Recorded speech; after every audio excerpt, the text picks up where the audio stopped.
fiscal. Não é verdade que o papel de político, isso é uma ironia que você podia ter se dispensado de fazer, meu jovem companheiro, em benefício de aprender um pouco com um velho professor, que está aqui muito mais nessa condição do que militante político.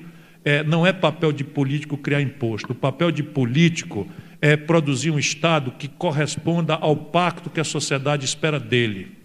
Portanto, esse papo furado de Estado mínimo é conversa de barão que está de bucho cheio, ganhando na especulação.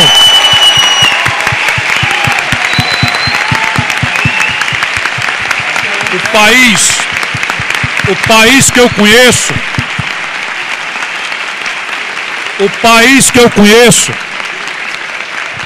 que eu conheço, tem 14 milhões de famílias sem teto. Nós estamos todos aqui nesse auditório acobertados por uma climatização. Provavelmente esta noite morrerão pessoas nas ruas de São Paulo, de Florianópolis, de Curitiba, de Guarapuava, de Cascavel. Eu me sinto um assassino se eu não for uma pessoa que me lembre deles nessa noite de frio. Quem é responsável por isso não é Deus, é o Estado Nacional Brasileiro. 14 milhões de moradia é um tostão. É um tostão. O Brasil hoje tem menos leitos de hospital do que tinha há 12 anos atrás. O genocídio que se está praticando contra os pobres no Brasil, é preciso ter alguém responsável por revertê-lo.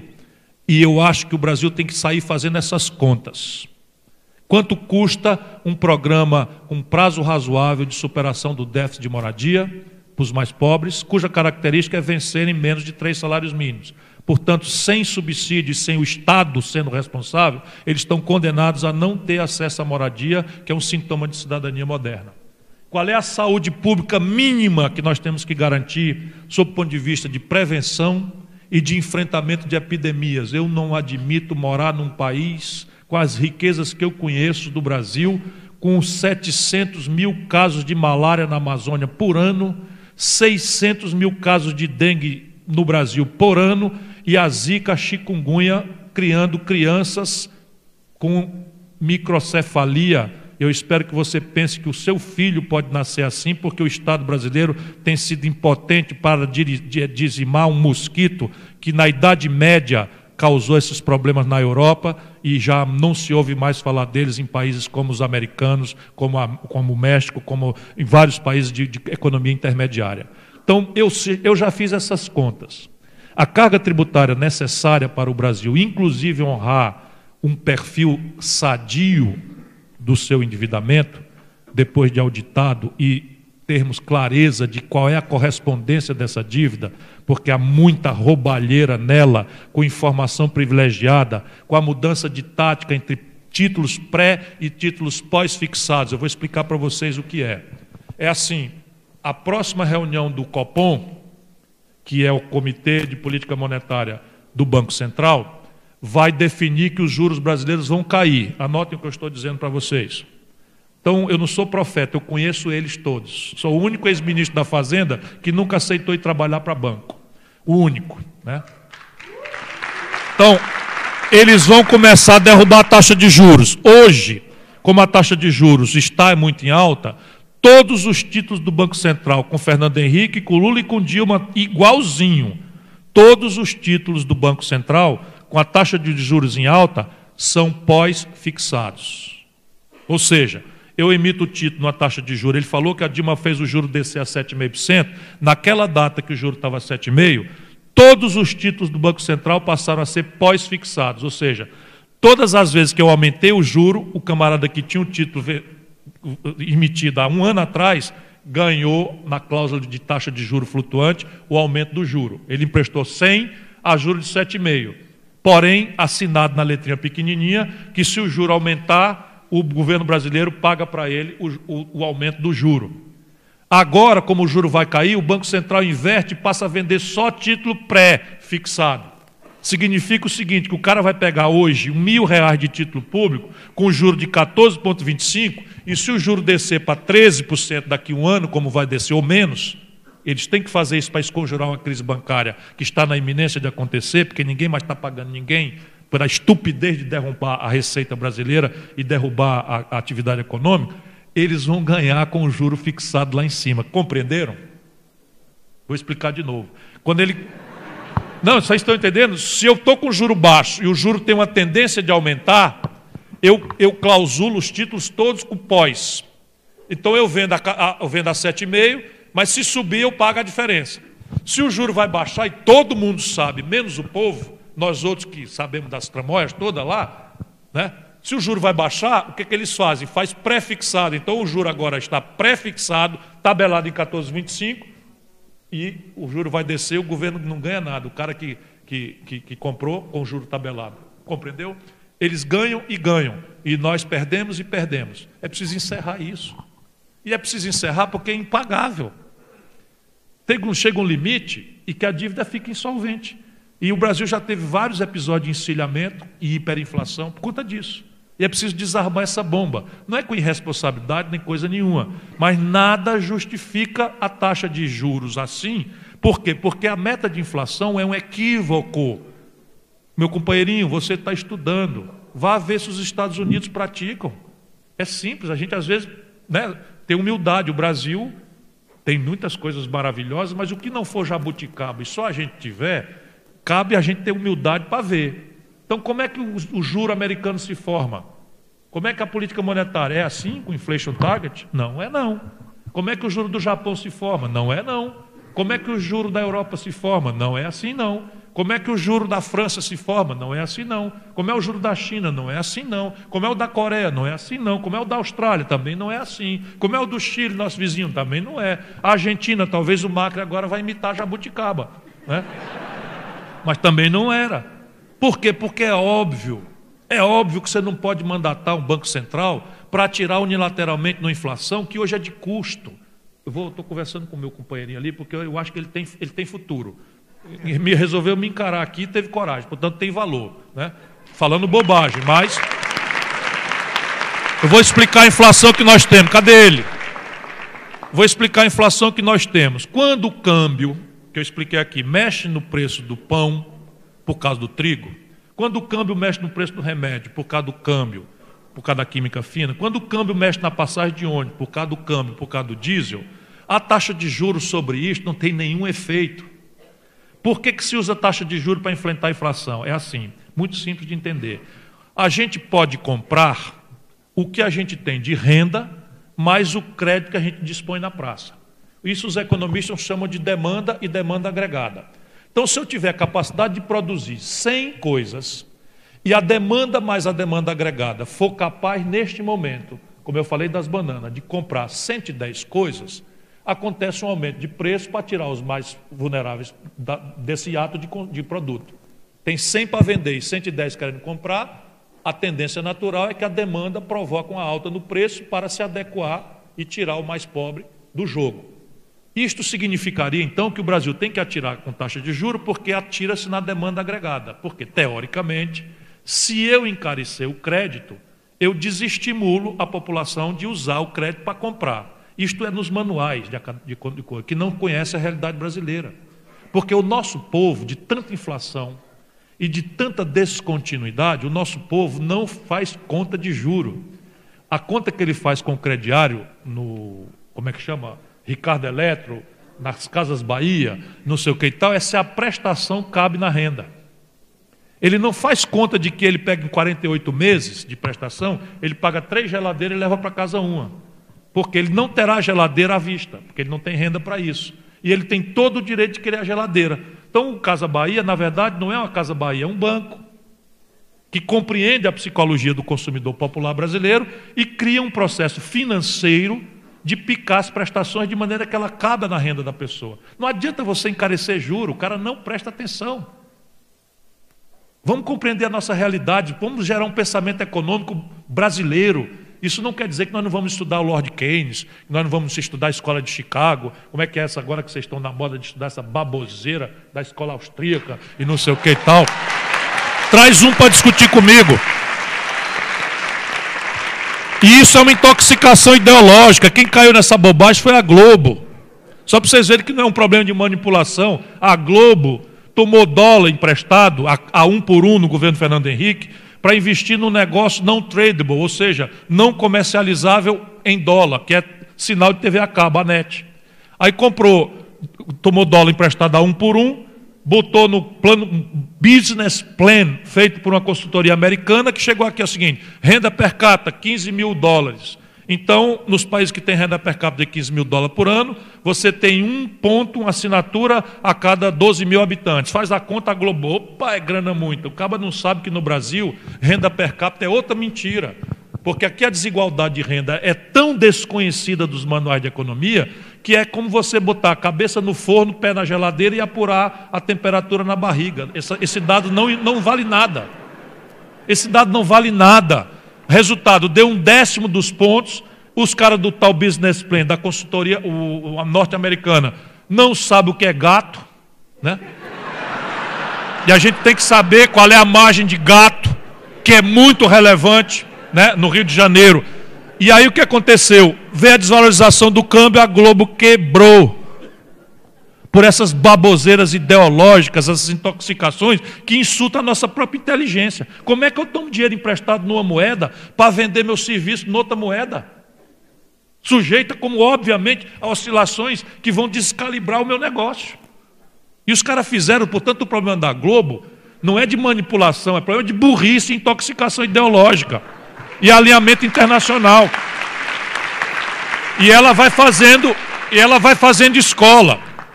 E a gente tem que se livrar disso, não é para concordar. O liberalismo, eu conheci os liberais brasileiros, eu tenho amigos, tinha amigos maravilhosos. O professor Roberto Campos, não, é porque ele morreu. Professor Roberto Campos, nós saímos discutindo, nós fomos discutir em Oxford, na Inglaterra, um seminário produzido por ING Barings, eu, né, centro-esquerda e tal, e ele direita, mas um cara brilhante, porra, aí você aprende, o cara conversa, aí tem uma conversa e tal, e agora eu quero advertir que não tem mais nenhum. Se o cara botar um porra do Rodrigo Constantino, um pulha, para discutir,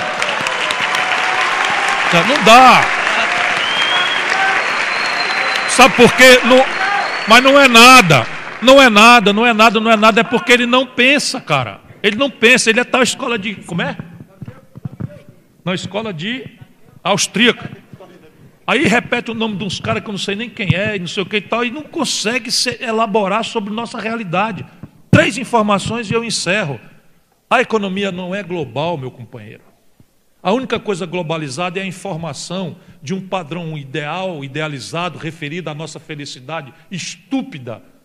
E a única coisa globalizada é essa informação desse padrão de consumo, que acena para nós que ser feliz é acessar o bom, bonito e barato que a gente conhece pela televisão, pela internet, só que tem coisas práticas muito concretas. O modo de empreender, de produzir, é dramaticamente nacional. Não é para patriotada, não. A questão simples é, neste momento, a taxa de juros no mundo é negativa. E a brasileira a taxa básica, é por média 27%. Bota para competir uma economia que se financia a 1,5% negativo contra a economia que se financia a 27%, se fosse a taxa básica de juros, que não existe, e os outros fatores todos sendo iguais, vê se ela sobrevive. E por que a taxa de juros no mundo é negativa e no Brasil é assim?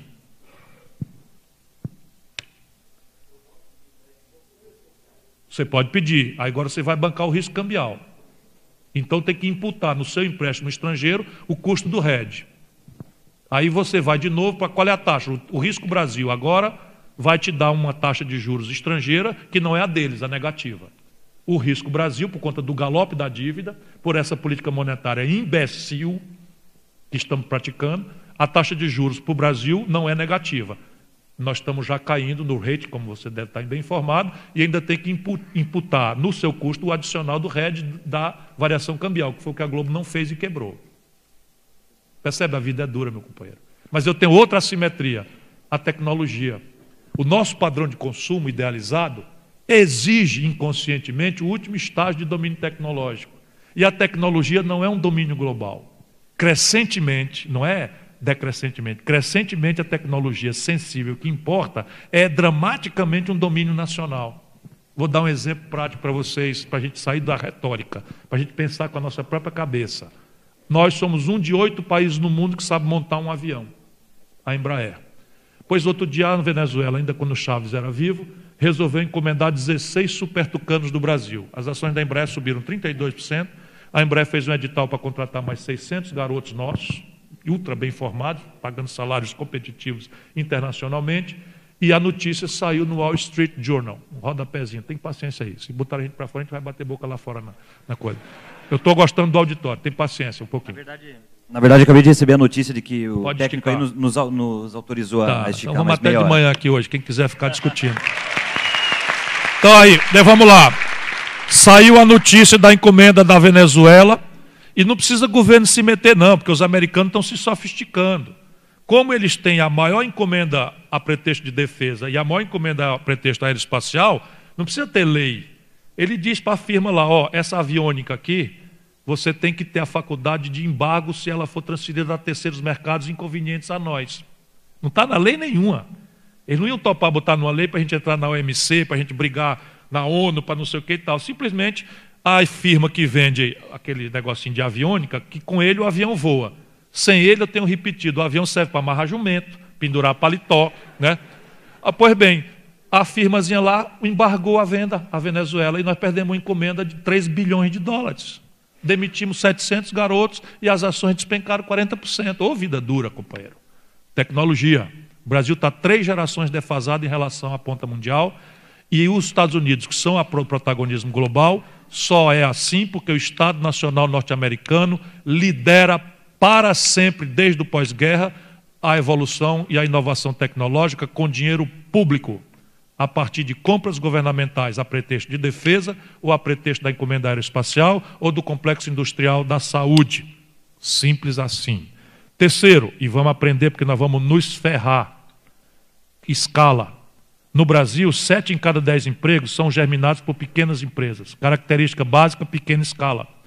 O mundo, as vanguardas mundiais globalizadas, tendem a se apresentar para a competição por mega escala. A China vai fazer o planeta Terra tremer. E o Brasil, que tem complementariedades muito criticamente vulneráveis na competição com a China, vai se ferrar. Já está se ferrando. Por quê? Porque a indústria têxtil, não é, que Santa Catarina já teve no passado relevância, a indústria calçadista, que o Sul teve relevância, estou falando de coisas concretas de vocês aqui, do Ceará, simplesmente não aguenta a competição de escala. Porque a China tem uma unidade de produção de calça jeans que produz 1 bilhão de unidades por mês.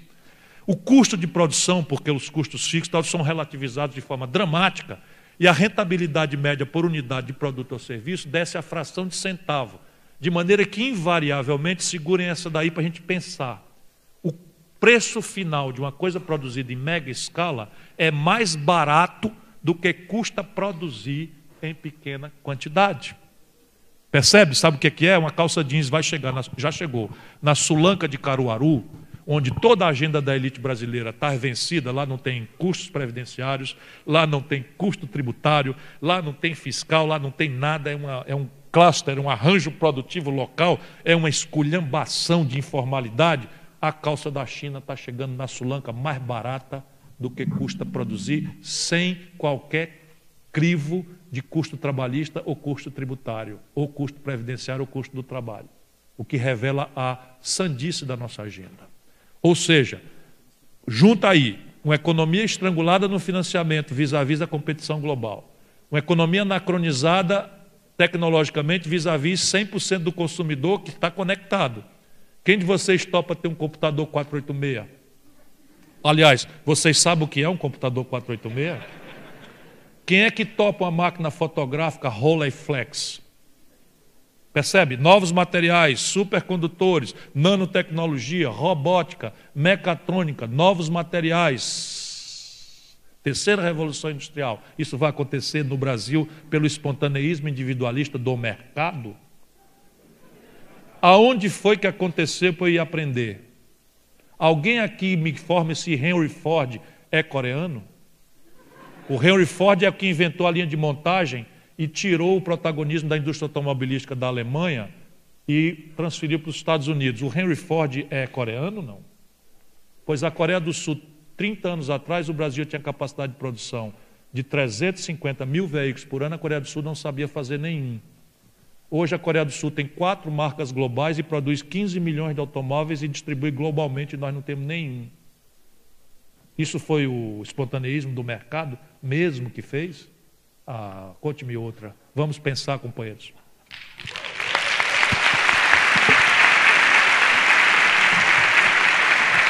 Uma das maneiras de destruir um país é abrir mão de suas riquezas.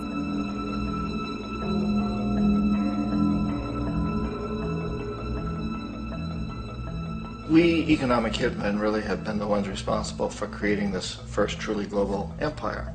And we work many different ways.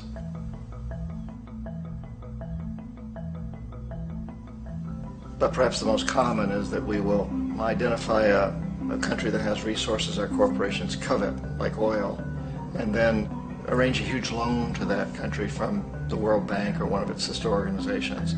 But the money never actually goes to the country. Instead, it goes to our big corporations to build infrastructure projects in that country, power plants, industrial parks, ports, things that benefit a few rich people in that country, in addition to our corporations, but really don't help the majority of the people at all. However, those people, the whole country is left holding a huge debt. It's such a big debt they can't repay it, and that's part of the plan, that they can't repay it. And so at some point, we economic hitmen go back to them and say, listen, you owe us a lot of money, can't pay your debt, so sell your oil real cheap to our oil companies.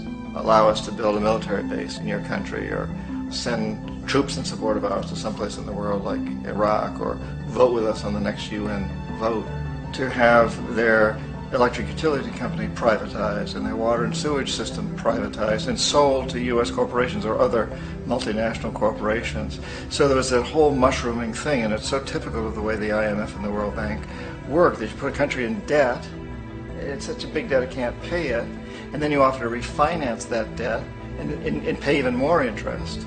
And you demand this quid pro quo, which you call a conditionality or good governance, which means basically that they've got to sell off their resources, including many of their social services, their utility companies, their school systems sometimes, their penal systems, their insurance systems, to foreign corporations. So it's a double, triple, quadruple whammy. The precedent for economic hitmen really began back in the early 50s when democratically elected Mossadegh, who was elected in Iran, he was considered to be the hope for democracy in the Middle East and around the world. He was Time Magazine's Man of the Year. But one of the things that he'd run on and began to implement was the idea that foreign oil companies needed to pay the Iranian people a lot more for the oil that they were taking out of Iran. The Iranian people should benefit from their own oil. Strange policy. We didn't like that, of course. But we were afraid to do what we normally were doing, which was to send in the military. Instead, we sent in one CIA agent, Kermit Roosevelt, Teddy Roosevelt's relative. And Kermit went in with a few $1 million and was very, very effective and efficient. And in a short amount of time, he managed to get Mossadegh overthrown and brought in the Shah of Iran to replace him, who always was favorable to oil. And it was extremely effective. Mobs overflow Tehran. Army officers shout that Mossadegh has surrendered and his regime as virtual dictator of Iran is ended. Pictures of the Shah are paraded through the streets as sentiment reverses. The Shah is welcomed home. So back here in the United States, in Washington, people looked around and said, wow, that was easy and cheap. So this established a whole new way of manipulating countries, of creating empire. The only problem with Roosevelt was that he was a card-carrying CIA agent, and had he been caught, the ramifications could have been pretty serious. So very quickly at that point, the decision was made to use private consultants to channel the money through the World Bank or the IMF or one of the other such agencies, to bring in people like me who worked for private companies, so that if we got caught, there would be no governmental ramifications.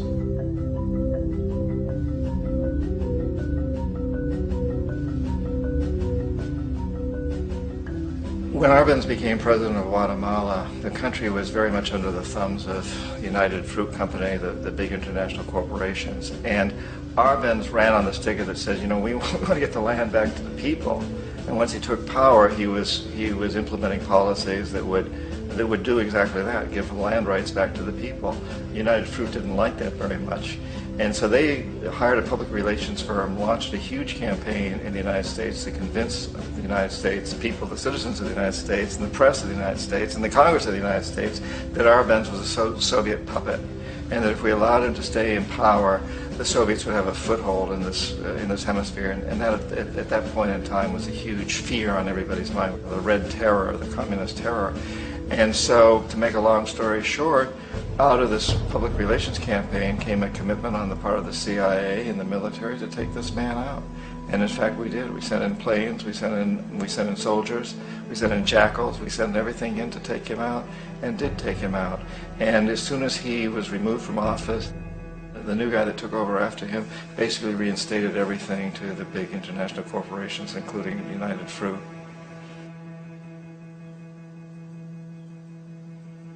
Ecuador for many, many years had been ruled by pro-U.S. dictators, often relatively brutal. Then it was decided that they were going to have a truly democratic election. Jaime Roldos ran for office, and his main goal, he said, as president would be to make sure that Ecuador's resources were used to help the people. And he won, overwhelming, by more votes than anybody had ever won anything in Ecuador. And he began to implement these policies to make sure that the profits from oil went to help the people. Well, we didn't like that in the United States. I was sent down as one of several economic hitmen to change Roldos, to corrupt him, to bring him around, to let him know, you know, okay, you know, you can get very rich, you and your family, if you play our game, but if you continue to try to keep these policies you've promised, you're going to go. He wouldn't listen. He was assassinated. As soon as the plane crashed, the whole area was cordoned off. The only people allowed in were U.S. military from a nearby base and some of the Ecuadorian military. When an investigation was launched, two of the key witnesses died in car accidents before they had a chance to testify. A lot of very, very strange things that went on around the assassination of Jaime Roldos.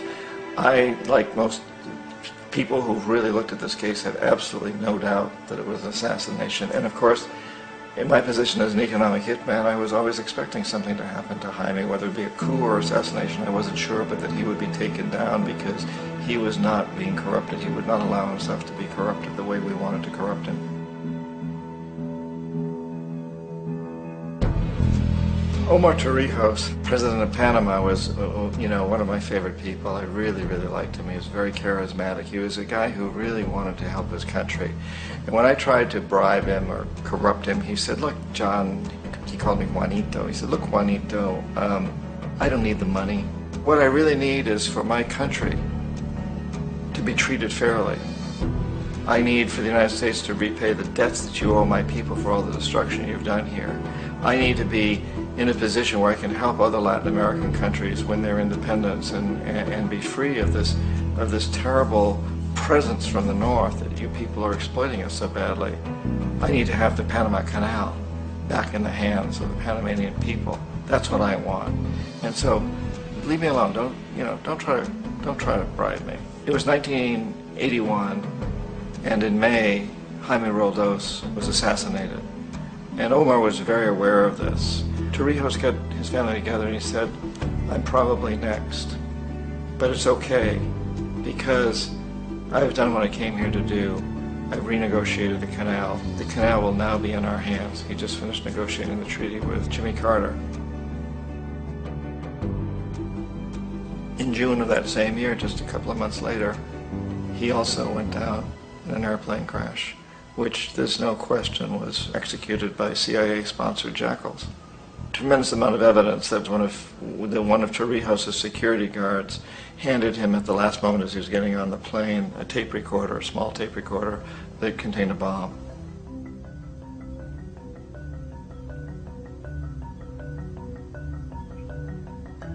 It is interesting to me how this system has continued pretty much the same way for years and years and years, except the economic hitmen have got better and better and better. Then we come up with, very recently, what happened in Venezuela.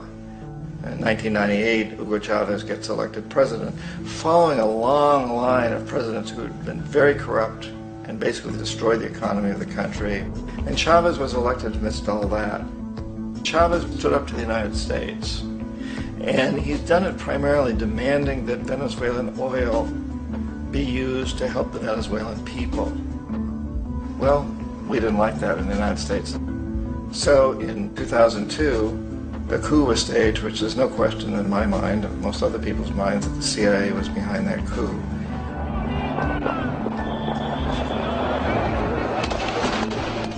The way that that coup was fomented was very reflective of what Kermit Roosevelt had done in Iran, of paying people to go out into the streets, to riot, to protest, to say this Chavez is very unpopular. You know, if you can get a few thousand people to do that in television, you can make it look like it's the whole country, and things start to mushroom. Except in the case of Chavez, he was smart enough, and the people were so strongly behind him that they overcame it, which was a phenomenal moment in the history of Latin America.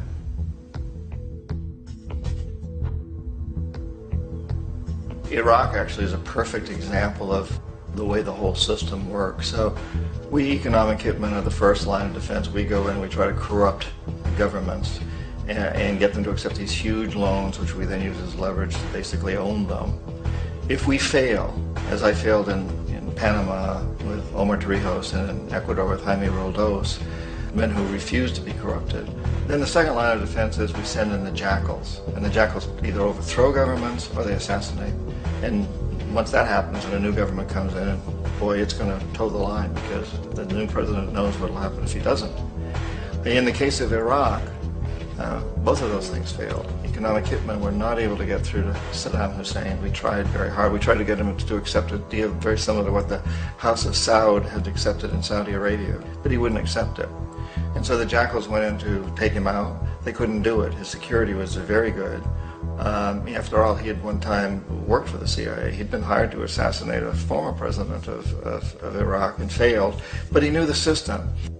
So in '91, we send in the troops and we take out the Iraqi military. So we assume at that point that Saddam Hussein is going to come around. We could have taken him out, of course, at that time, but we didn't want to. He's the kind of strong man we like. He controls his people. We thought he could control the Kurds and keep the Iranians in their border and keep pumping oil for us. And that once we took out his military, now he's going to come around. So the economic hitmen go back in the 90s without success. If they'd had success, he'd still be running the country. We'd be selling him all the fighter jets he wants and everything else he wants. But they couldn't. They didn't have success. The jackals couldn't take him out again. So we sent the military in once again, and this time we did the complete job and took him out, and in the process created for ourselves some very, very lucrative construction deals. We had to reconstruct a country that we'd essentially destroyed, which is a pretty good deal if you own construction companies, big ones. So, you know, Iraq shows the three stages. The economic hitmen failed there, the jackals failed there, and as a final measure, the military goes in. And in that way, we've really created an empire, but we've done it very, very subtly. It's clandestine. All the empires of the past were built on the military, and everybody knew they were building them. So that the British knew they were building them, the French, the Germans, the Romans, the Greeks, and they were proud of it. And they always had some excuse, like spreading civilization, spreading some religion, something like that. But they knew they were doing it. We don't. The majority of the people in the United States have no idea that we're living off the benefits of a clandestine empire, that today there's more slavery in the world than ever before. And then you have to ask yourself, well, if it's an empire, then who's the emperor? Obviously, our presidents of the United States are not emperors. An emperor is someone who's not elected, doesn't serve a limited term, and doesn't report to anyone, essentially. So you can't classify our presidents that way. But we do have what I consider to be the equivalent of the emperor, and it's what I call the corporatocracy. The corporatocracy is this group of individuals who run our biggest corporations, and they really act as the emperor of this empire. They control our media, either through direct ownership or advertising. They control most of our politicians because they finance their campaigns, either through their corporations or through personal contributions that come out of the corporations. They're not elected. They don't serve a limited term. They don't report to anybody. And at the very top of the corporatocracy, you really can't tell whether a person's working for a private corporation or the government because they're always moving back and forth. So, you know, you've got a guy who one moment is the president of a big construction company like Halliburton, and the next moment he's vice president of the United States, or the president who is in the oil business. And this is true whether you've got Democrats or Republicans in the office. You have to moving back and forth through the revolving door. And in a way, our government is invisible a lot of the time, and its policies are carried out by our corporations on one level or another. And then again, the policies of the government are basically forged by the corporatocracy and then presented to the government. They become government policies. So it's an incredibly cozy relationship. This isn't a conspiracy theory type of thing. These people don't have to get together and plot to do things. They all basically work under one primary assumption, and that is that they must maximize profits regardless of the social and environmental costs.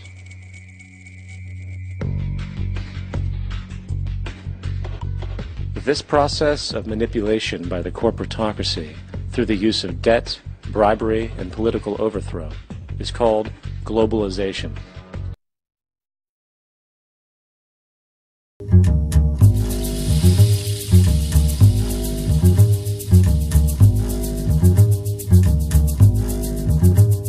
Essa baixa foi causada por ação dos Estados Unidos e da Arábia Saudita para enfraquecer a Rússia e enfraquecer os BRICS, Brasil, Rússia, Índia e China, que estão contrapondo aos Estados Unidos. Inclusive fizeram um banco de desenvolvimento com a reserva de 100 bilhões de dólares para investimento e mais 100 bilhões de recursos ainda disponíveis. Então isso afronta a hegemonia americana e eles não querem isso. E mais grave, os BRICS, esses países, queriam fazer uma moeda alternativa ao dólar. Então os Estados Unidos não quer uma moeda alternativa ao dólar porque eles emitem essa moeda, compram ativo no mundo inteiro sem sacrifício nenhum.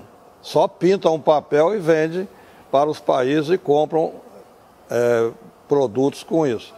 Então essa queda temporária do dólar não se sustenta e vai se retomar dentro de, no máximo, um ano. Então, se vender ativo nesse momento é um absurdo. E mais grave, vender ativo estratégico é mais absurdo ainda. A BR, por exemplo, distribuidora, é a única que leva combustível nos confins do Brasil, principalmente no norte, leva combustível de canoa. Se ela for privatizada, isso vai deixar de acontecer, não vai suprir as populações mais carentes lá dos confins do Brasil.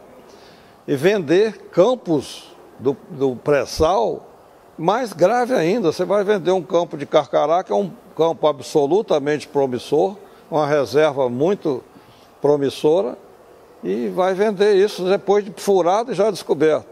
E mais grave ainda, vender 10% do campo de Libra, que é o maior campo do mundo e já descoberto. Então, não tem nenhum sentido vender esses ativos estratégicos e muito menos no momento que eles estão desvalorizados.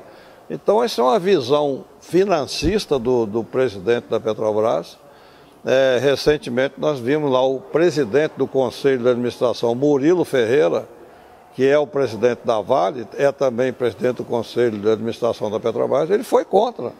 Disse, não é hora de vender esses ativos, e muito menos vender no momento que eles estão desvalorizados pela queda do petróleo e pela Operação Lava Jato. Então tem que esperar recuperar os seus valores, e a Petrobras vendendo 25% das ações da BR é ruim, é menos grave do que eu vender os campos de pré-sal. Mas mesmo assim, não é hora de vender. Ela conseguiria, num momento de evolução, da saída do pré-sal e desvalorização do petróleo, ela pode vender até pelo triplo do que está vendendo hoje. Então é uma absoluta um absoluto falta de bom senso essa venda de ativos nesse momento.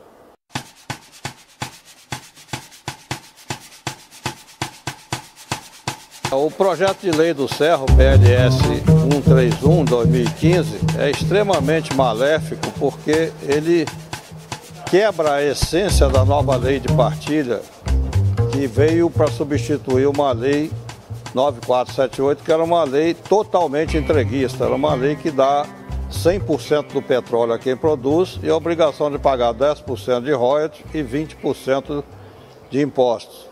No mundo, os países exportadores ficam com 80% em média do petróleo produzido. A Noruega fica com 84%, a Venezuela com 92%. Então, nós aqui ficávamos com 30%. A EPET distribuiu aí um jornal mostrando 14 pontos para que a Petrobras seja operadora única. Um deles é a questão da corrupção. Os dois focos de corrupção do mundo são superdimensionar o custo de produção. Uma produtora gasta $1 bilhão, declara que gastou $1,5 bilhão, fica com $500 milhões para ela porque ela é ressarcida em petróleo. Então esse é um dos focos de corrupção mundial. O outro é medir fraudulentamente, quer dizer, a empresa produz 600 mil barris, declara 400 mil, e embarca de noite aí em navios 200 mil barris sem pagar nada ao país. Então, é fundamental manter a Petrobras operadora única e manter a Petrobras com pelo menos 30% do pré-sal. E a emenda Serra desfaz exatamente isso. Portanto, é uma emenda extremamente perniciosa, né?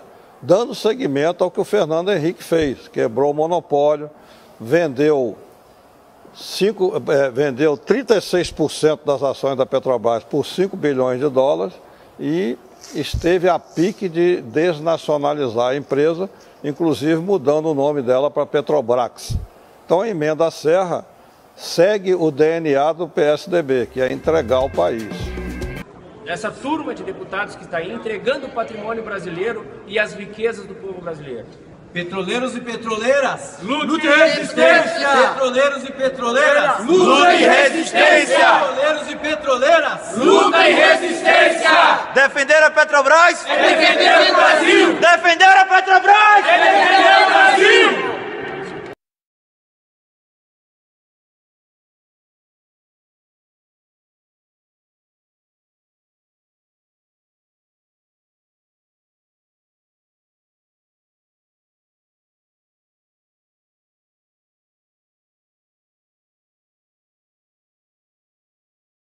Existe em andamento um projeto maquiavélico de destruição do Estado brasileiro.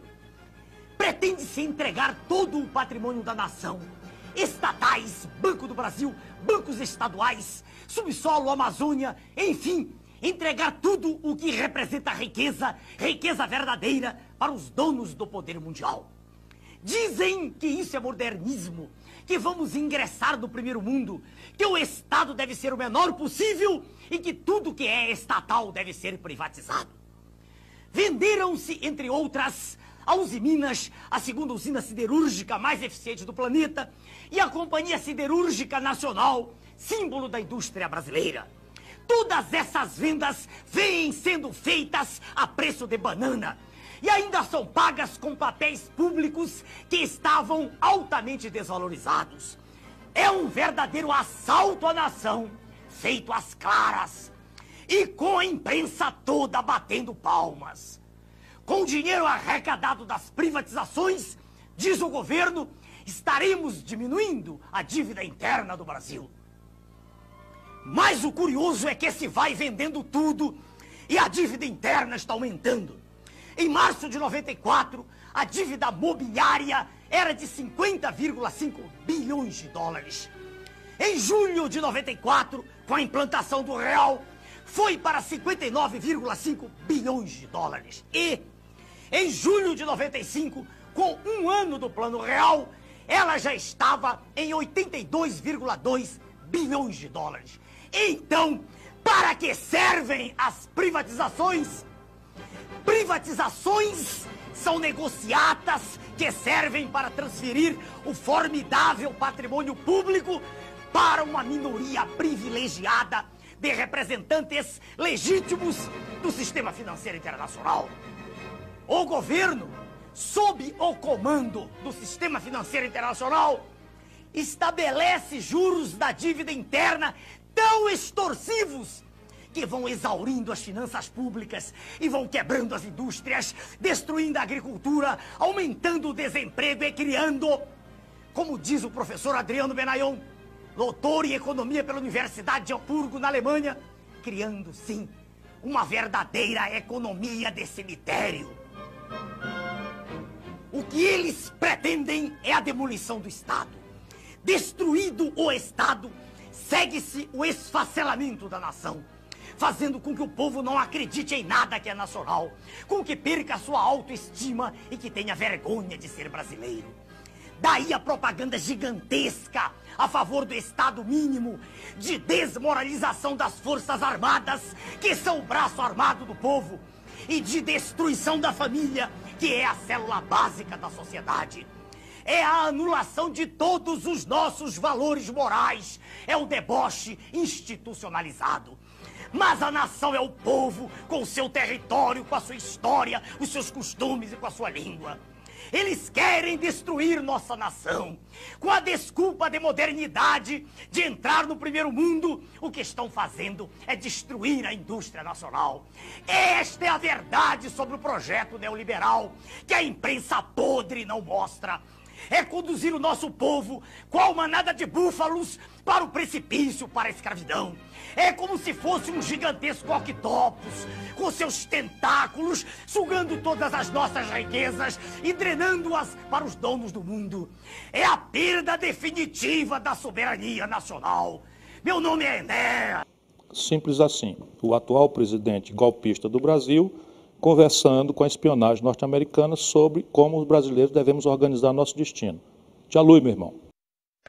É que existe nesse país é só pouca vergonha, é só malandragem, é só picaretagem, é só safadeza.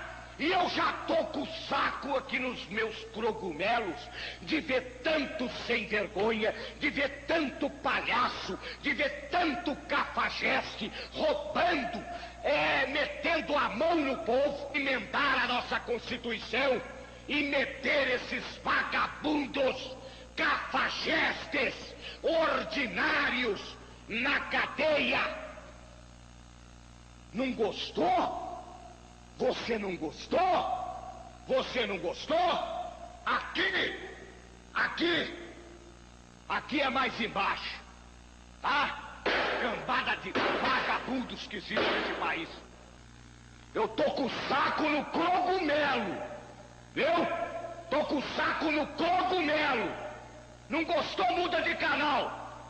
Muda de canal. Assistir novela ou desenho animado. Aqui nós não tampamos o sol com a peneira, não. Esse é o momento! Vamos falar a verdade! Já que eles gostam de mentir! Foda-se, Illuminati! Quem são eles?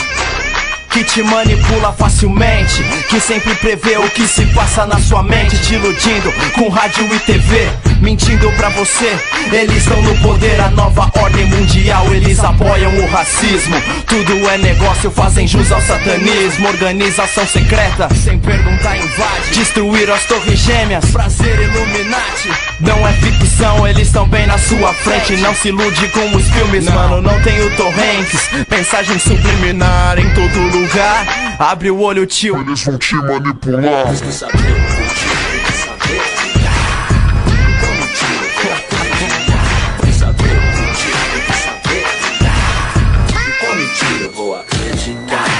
Parece loucura, não julgue sem saber. Sexo entre irmão, pra garantir o poder.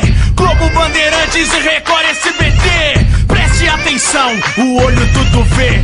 Eles odeiam os pretos, fodem a favela. Sua vida não é tão bela, te enganam na novela. Maldita enganação, uma conspiração. Tudo é produto, eles vendem pro cifrão. No dólar cê não vê, pirâmide tá ali. Eles estão por aí, por aqui, estão em todo lugar. Sabemos que existe impossível de achar. Olha essa dupla, Bush e Satã.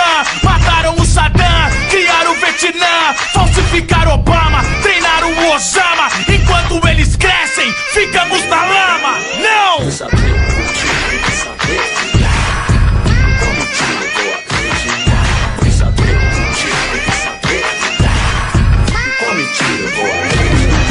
Esse verso é complexo, parece ser sem nexo, mas fique bem esperto, eles podem estar por perto. Eles estão no mundo todo, em todos os lugares, de formas diferentes. Eles invadem os seus lares, infiltrados em várias partes da sociedade. A nova ordem mundial tentam criar, você sabe, teorias da conspiração. Várias eles fazem, mas pra mim e pra você, que diferença que elas fazem? São opostos à igreja, será essa a diferença? Mas por mim, tanto faz que as duas apodreçam. Ilumines, alubrados, Rosa Cruz e martinistas, sociedades das quais eu não conhecia. Estou em Bonzen, maçonaria, estão infiltrados até na CIA. Não sabia o que faziam, eu nunca ouvi falar. Será que eu devo me preocupar? Eles colocaram Prodigy atrás das grades. Quem não me garante que eles levaram Tupac? Que Illuminati, aperte start. A revolução está no rap, então faça a parte. Acorde e olhe ao seu redor que está acontecendo. Esteja sempre atento, olhe todo o movimento. Eu não quero guerrear, mas estou pronto pra guerra. Por isso eu mostro a realidade pra favela. Eles querem controlar minha mente, o meu corpo, a minha alma, minha vida, sua vida e a do povo. Porém, a força é a população. Devemos estar sempre atrás da informação. Por muito tempo eles estão em atividade e fazem parte da história desde a antiguidade. Cabe a nós descobrirmos a verdade, pra não fazermos parte dessa sociedade.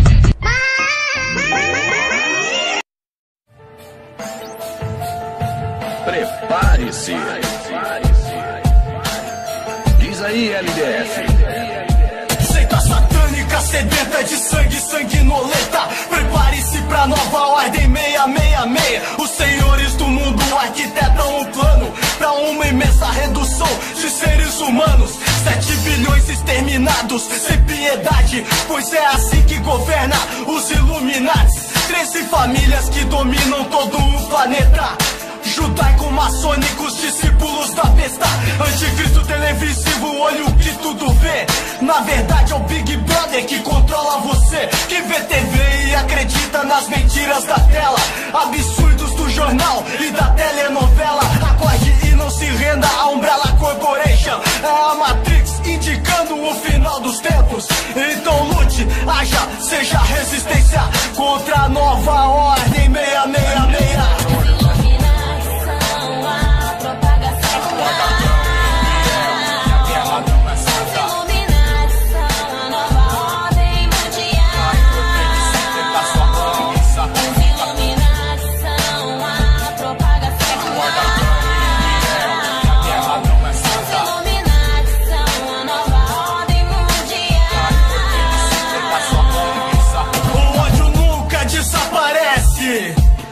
Injetado como um soro na veia dos Bilderbergs, grupo esse de empresários ilustres que se reúne anualmente no Bohemian Groove pra louvar Satã, sacrificar animais ou até mesmo crianças em macabros rituais. Sacrificaram milhares no 11 de setembro.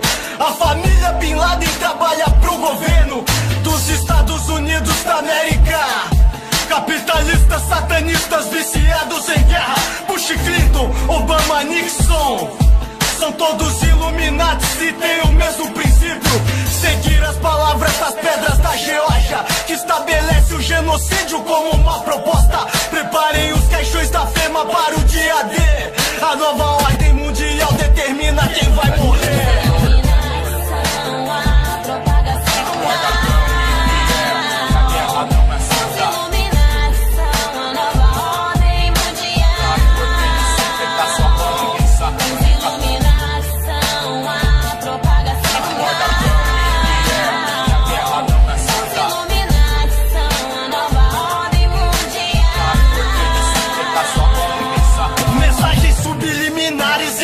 Illuminatis, tudo inteligente. com o aval da mídia, que vende a morte através da indústria alimentícia.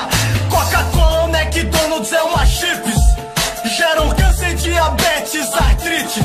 Fora toda a simbologia de seus logotipos. É como diz na Bíblia, o mundo jaz do maligno. Não tem mais jeito e só aumenta a contagem dos mortos. Tempestades, tsunamis, terremotos.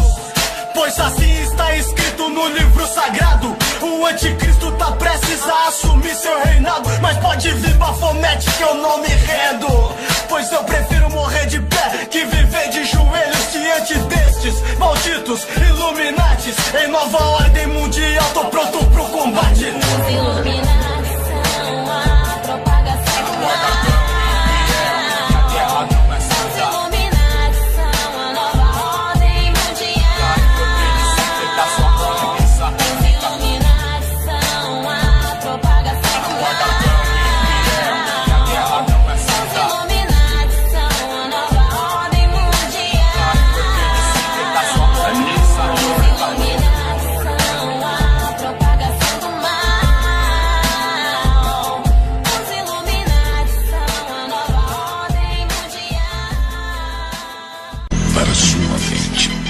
Nas passagens da Bíblia o apocalipse é previsto. 2011 vivemos na era do anticristo. Preso na Matrix, essa realidade é uma ilusão. Isso não é teoria, é conspiração. Agenda do mal global, escravidão. Prioridade da agenda, redução da população. Quem puxa as cordas do destino tá na missão. Nos planos para serem donos dos humanos. Desde os tempos de Napoleão, a humanidade é controlada por várias sociedades secretas macabras. Só pra você ter uma noção, muitos acreditam que Lucifer é o caminho pra iluminação. Se não acredita, investigue. Vai lá. Ninguém é mais escravo que aquele que falsamente se acredita livre. Se levantem, é hora de acordar. O despertar poderá nos libertar. Tá bom, já chega. Não dê ouvidos a ele. Só tem conspirações nessa cabeça. Conspirações não. Conspiração no singular. Uma nova ordem mundial.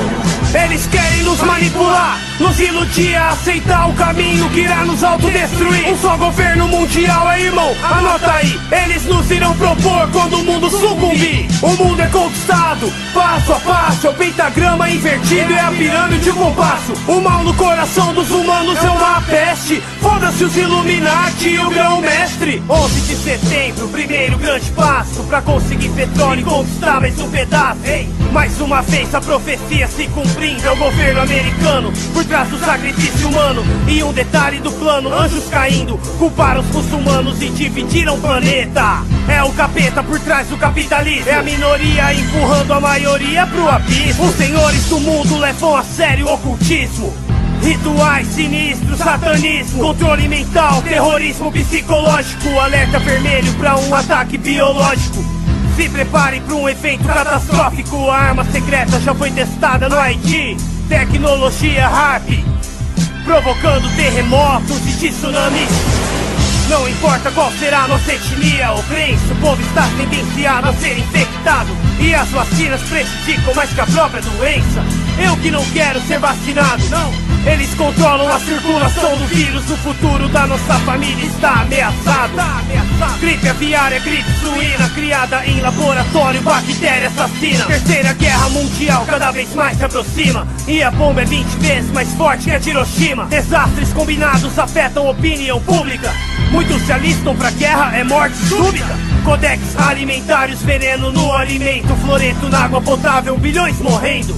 Sobreviventes sem atendimento, subversivos presos pela polícia no pensamento. Eles querem nos manipular, nos iludir a aceitar o caminho que irá nos autodestruir. Um só governo mundial, irmão, anota aí. Eles nos irão propor quando o mundo sucumbir. O mundo é conquistado, passo a passo. É o pentagrama invertido, é a pirâmide e o compasso. O mal no coração dos humanos é uma peste. Foda-se os Illuminati e o grão-mestre. Ordem através do caos, tática do mal. Dividir pra conquistar, o demônio é o general. Primeiro o poder dos pesadelos aprisiona. Depois a falsa esperança nos engana.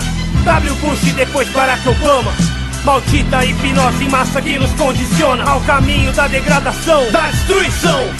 Eles não dão a mínima pra gente. Eles controlam até nossa presidente. Eles criaram um sistema incrivelmente doente. Eles criaram um inimigo inexistente. Eles têm medo da mídia independente. Eles são os verdadeiros terroristas que estão por trás dessa globalização fascista. Isso é real, não é papo de conspiracionista. Nova ordem mundial é um sonho nazista. Terrorismo faz parte do esquema. Eles dirão que a nova ordem é solução para o problema. Mundo unificado, poder centralizado. Pra nossa segurança tudo será vigiado. Sorria, você está sendo escravizado. Tipo aquele filme 1984. Quem aceita o Big Brother está sendo condicionado, acostumado a aceitar, viver confinado. Se o mundo não acordar, eles irão conseguir a nova ordem implementar. Lá do topo da pirâmide está em fase final os objetivos do mal, os planos da agenda da elite global.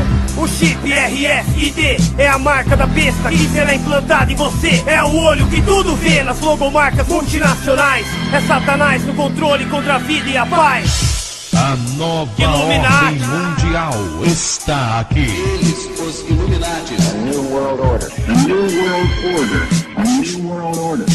A new world order. A new world order. We have before us the opportunity to forge for ourselves and for future generations a new world order. A world where the rule of law, not the law of the jungle, governs the conduct of nations. When we are successful, and we will be, we have a real chance at this new world order, an order in which a credible United Nations can use its peacekeeping role to fulfill the promise and vision of the UN's founders.